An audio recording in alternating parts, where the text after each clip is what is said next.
In the last video, I talked about sound effects, ambient backgrounds, and vocal effects. But there's another important auditory element to audio fiction: music. The last Not About Lumberjacks story was unique when it came to music. I'm a fan of the ambient compositions of Martin Goldman.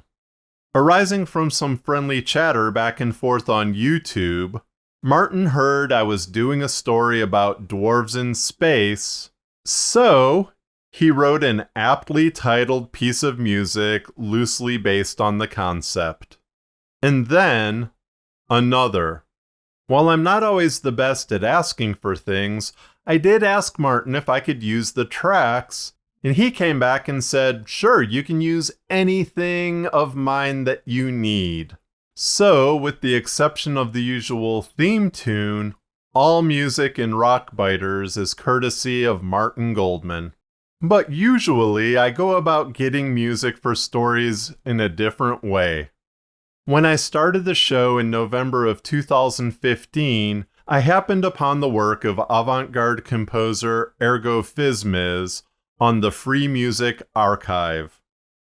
While the site's look has been upgraded over the years, it's always allowed the ability to search for Creative Commons music freely available for use.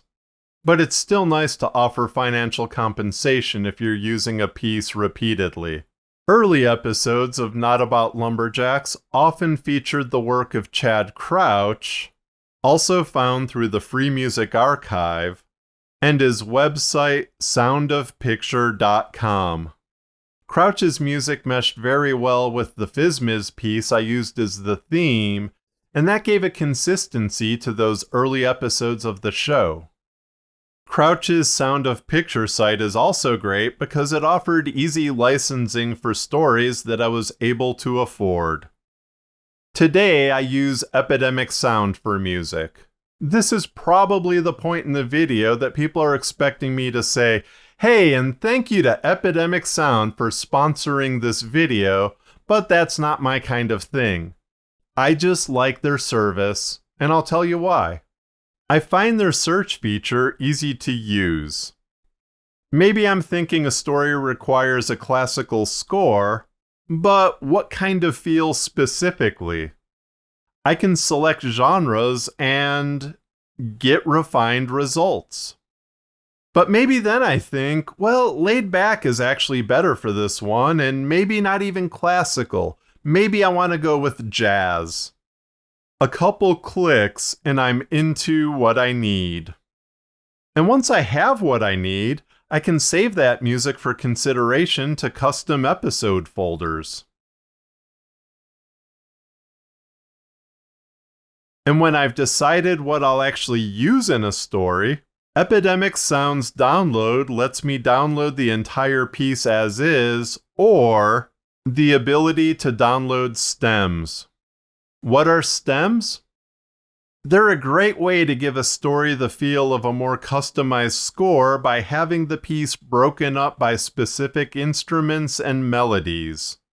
I love this feature because I can open a story with the main piece of music that listeners identify with, and then later bring in the same piece for consistency, but with those individual elements. You may not even notice, but your subconscious likely does. Having that consistency throughout a story makes for a better listening experience. So how do I actually add music to episodes of Not About Lumberjacks? I'll get to that and so much more next time when I talk about editing. Hey, if you like this video, I'd appreciate it if you gave it a thumbs up, or go to nolumberjacks.com and listen to a story. And if you missed the first or last video in this series, you can check them out right here.